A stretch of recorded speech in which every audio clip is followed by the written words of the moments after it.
This week's Daily Dose Learning has been sponsored by the Kordvani family, Leilu Nishmat, Ephraim Ben Yedidia, Ruach Adonai Tenechenu B'Gan Eden. Okay, so we are going to be on page 904. We spoke about, in Parashat Mattot, the beginning of it discusses Nedarim and Shavuot, different vows and how they are cancelled. And we elaborated yesterday on the importance of our speech.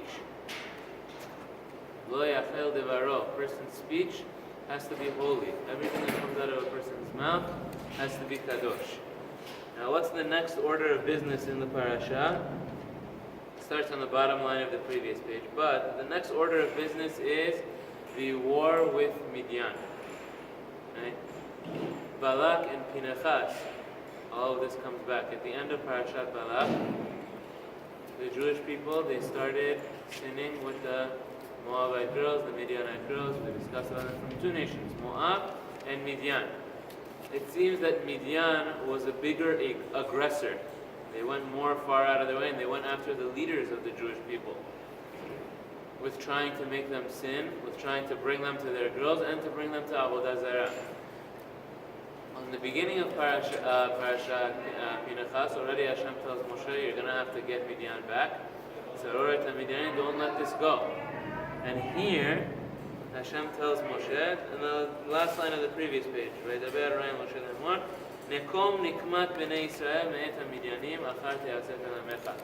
take the revenge of Hashem against the Midianim. Nikmat Hashem. This is called the revenge of Hashem.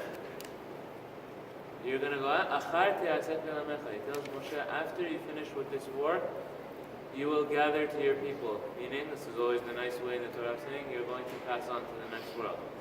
You will go to Olam Haba, you're going to leave the Jewish people to go into Israel. So now is the time for it. What does Moshe do? Right? Hashem tells you, you have one thing left to do, go do it, and after that I'm going to take you to Olam Haba. What are you going to do? You're going to take your time. You're going to say, let me give it another 6 months, let me give it another year, we'll get around to it. That's not what Moshe Rabbeinu does. Moshe Rabbeinu goes straight. וידבר משה אל העם לאמור, חלצו מאיתכם אנשים לצבא ויהיו על מדיין לתת נקמת אלוהים במדיין. Get together an army. We have to get an army of people together. 1,000 למטה לכל מטות ישראל תשלחו לצבא.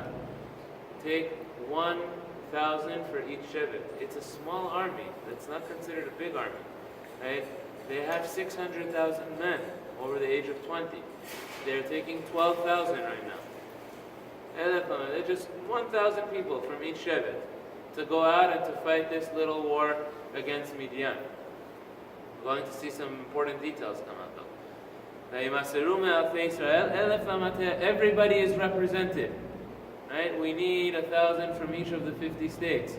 Nobody is going to recuse themselves. No one can say that, I'm not going to participate. Every shevet has to send, every shevet has to participate.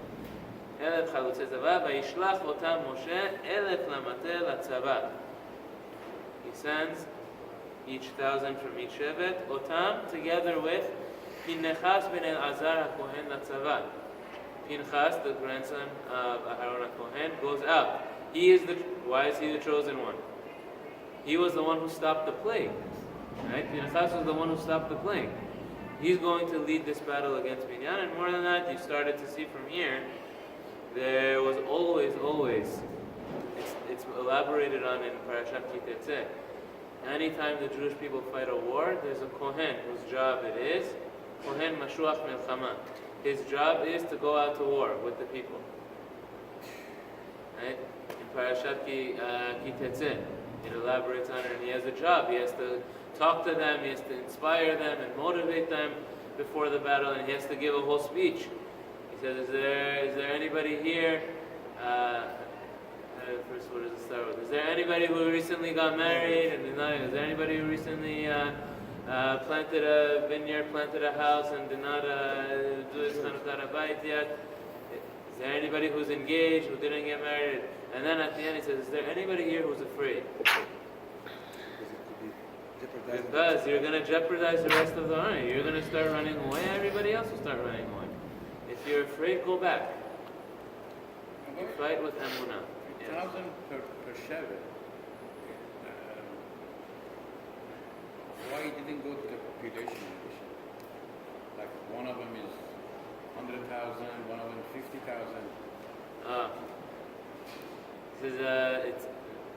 It's interesting. This is the kind of question which every government has to deal with.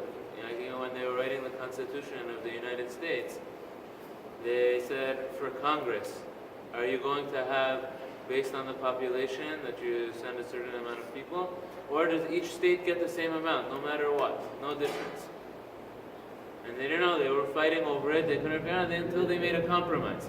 They said we're going to have 2 different chambers of Congress, we're going to have the House and the Senate. The Senate is going to have 2 from every state, and the House is going to go according to the population. This was their compromise. So sometimes you do that, you need everybody to have equal representation, and you put everyone on it. Listen, it's not necessarily that they wanted to get out of this. It could be that every shevet wanted to participate and wanted to. So sometimes you have to make everybody equal, and sometimes you have to do fair representation. And here it was equal. You had 1,000 from each shevet.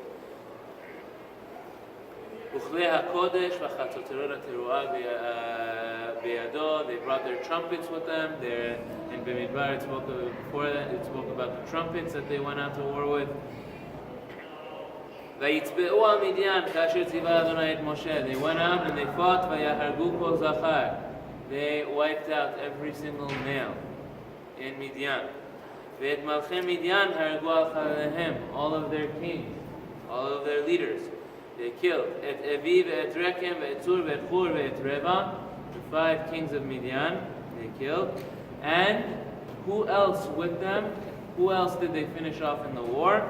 Bilaam ben Beor.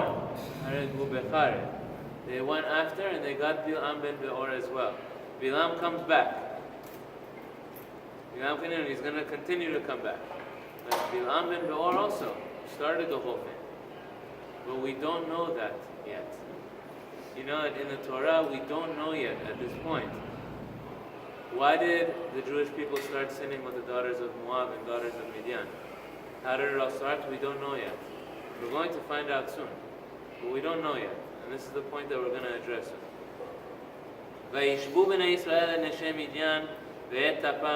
And they captured all of the women, all the spoils of war. The women and the children. All of their animals, all of their cattle, all of their property, everything they come and they bring back. They burned all of their cities. They bring everything. They bring it to Moshe and to Elazar, HaKohen. Everything they captured, they come to bring him. We won this war. Hashem instructed us to go fight and win this war. Now we brought all of this back. What do we do with everything that we captured? Moshe has to give instructions, and they have to figure out how are they going to split all of it. How are the kelim, their vessels that they cooked in and that they used, they're all tameh, they're all impure. The goyim use their vessels. How are we going to purify the vessels? The whole concept of mikveh, the source for it, what the Torah brings. Now when you buy kelim for the mikveh, it's all in our Parashat. Moshe tells them, the source of it is over here, but if there was something which was used, that you buy, nobody buys used pots anymore, but if theoretically someone bought a used utensil from a goy, you have to do hagala on it. Of course, you do hagala and then take it to the mikveh. If you buy something new, you have to take it to the mikveh. Why? Because we bring it from tum'ah of the goy to the tahara of Israel. So here, what was the source of it that the Gemara used, that the Gemara pointed to? At the end of this war, we're not going to get to that part today, but Moshe has to tell them what to do with everything that they captured and how they can use it. Now, when they bring everything, they brought everything with them.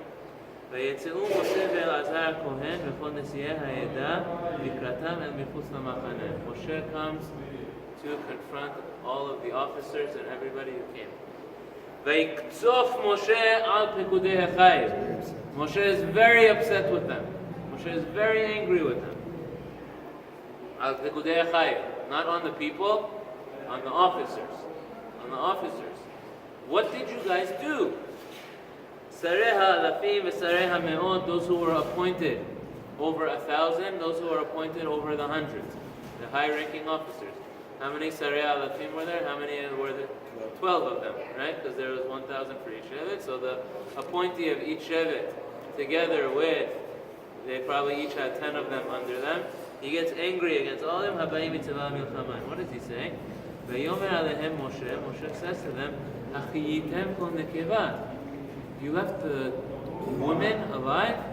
You left the one again. In those days back then, any time, in any country they would go to war. Again, the men were the fighters. The men and the women and the children you conquer and you bring back. Here Moshe says, you brought the woman back? Are you nuts? He says, they're the ones that made us sin. They're the ones that brought the plague on the Jewish people. The plague on the Jewish people was because they were sinning with these girls. And you go and you save them, and you left them alive, and you bring them back? But here, for the first time, he says, at the recommendation of Bilaam, who inspired, who pushed forward these girls to go sin with the Jewish people, Bilaam ben Beor. In order to cause a betrayal against Hashem, there was a plague amongst the Jewish people. Here, for the first time, after the entire story, we saw the whole story. All it said over there was the people started sinning with the girls. There was a plague. Pinchas had to come save the day. We're upset at the Midianim, and only now, 2 parashiot later, we find out that how did all of this start? Bilaam ben Beor made this recommendation. After he failed, he couldn't curse the Jewish people. All of his cursing was a failure. Before he ended his work with the Midian and with Moab, he gave them advice. And he told them, listen, none of these curses are going to work. None of our prayers are going to work. If you convince them to sin, if you can make the Jewish people sin, then you got them. Then their own God is going to be angry at them. But only here we find out that Bilaam gave the instructions.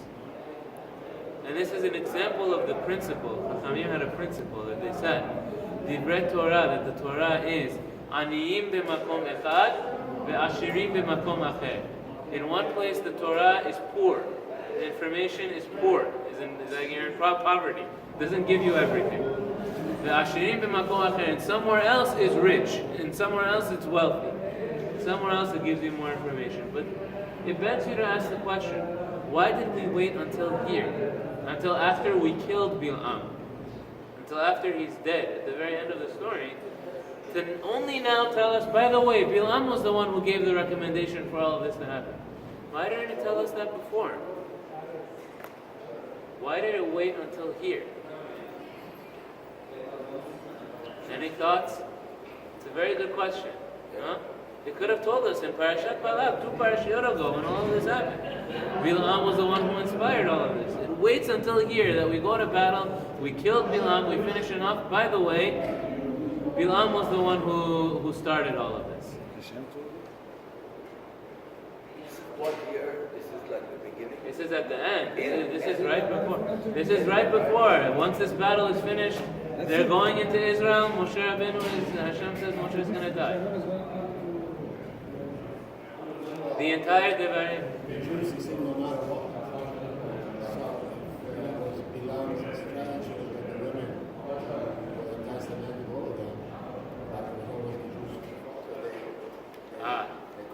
So this is exactly the point that I wanted to say. In this answer, you should know who gave it first, or at least where did I read it. There was a woman. She passed away. Her name was Nechama Leibowitz. She was a very famous Tanakh teacher in Israel. The entire Bible, the entire Torah, Nevi'im, Ketuvim. She was an expert, one of the most well-known experts on Torah, Nevi'im, and Ketuvim in Israel. She passed away not too long ago. Her name was Nechama Liputz. And she would teach, she would give shiurim, rabbis would go learn with her in order to gain from her breadth of knowledge. And she wrote books. There's a set of books that they published her shiurim, her lessons that she gave. They published them into 5 books. They have it both in Hebrew, they have it translated into English also. We have it in the Sha'arei Rachamim library, actually. There are yeshivot. Now there are yeshivot that say, no, women are not allowed to know Torah, as if women are not allowed to know Torah. They won't study. You have to, if someone wanted to go study with her or bring her, had to be in secret to go this. But there are many yeshivot, many they said, listen, she knows Torah. Baruch Hashem, she studied well and she's able to teach. We should learn from it also. Women are also created in the image of God. Baruch Hashem, they know. So she brought this question in her shiurim on Parashat of Mattot, and she gave exactly this answer. She says that if we were reading Parashat Bilaam in the beginning, and it tells us that Bilaam was the one who inspired all of us, and the Jewish people went and they sinned, and there was a plague amongst the Jewish people. While we were reading that story, what would we start to think? We would start saying, oh, we hate Bilaam. Bilaam was so bad. Look what he did. He found a way to make us sin. He was the reason why there was a plague against the Jewish people. He was the reason why God got angry at us and why people started dying. It's all Bilaam's fault. The Torah didn't want us to think that. Don't start blaming other people. Don't start thinking that Bilaam was the reason why. You know what was the reason why the people were sinning? Because they couldn't control themselves. Because you couldn't control yourself. Don't start saying it was her fault, it was the girl's fault, she was too pretty, she wasn't dressed nice. Don't start saying that it was Bilaam's fault, Bilaam was the one who started. You have to take personal responsibility. Hashem punishes because you sin. You remember that exactly beautifully. Baruch Hashem, Baruch Shekivanta, to the words of Nechama. So the Torah saved that information until here. You should know, by the way, Bilaam was horrible. And how bad was he? He knew exactly, if he couldn't curse, he knew exactly how to get to the Jewish people. But when it comes to the avon, when it comes to the sin, you have to take personal responsibility for it. It's your fault. You have to control yourself. If you control yourself, Hashem gives you the barakah. If you can't control yourself, don't start blaming other people. It's a disease that we have. It's part of us. And any time that we are, that things are, it goes both. It's almost like it contradicts itself. When we have barakah, when we have success, we always say, "Oh, I was a genius."